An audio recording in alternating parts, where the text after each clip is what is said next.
An update on the pine tree, the willow patch, and the living willow fence.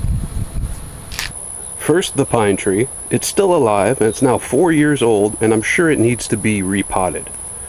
It looks like it's signaling for a touchdown. Looks like it has 2 arms. Also kind of looks like something out of Dr. Seuss. The original willow patch is now 2 years old. It's still growing well. Here's that big fat one that I had made a big deal out of in the first video.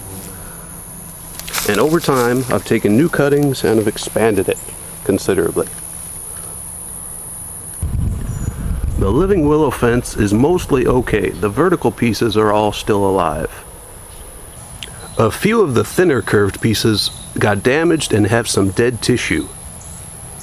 And this is what I mean right here. The thinner curved pieces have all this dead, like this one's dead from here up. And I think what happened is that I kinked it when I bent it over, so that the vascular tissue has a kink in it now, and the fluids can't get from the roots up to this part of the stem over here. So it's dead from there up. But the thick one is still doing fine. So what I'm going to do is in the spring, I'll just take these out and replace them with thicker cuttings from the other willow stand.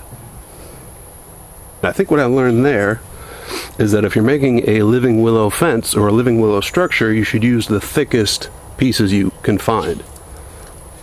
So that is my update on the pine tree, the willow stand, and the living willow fence.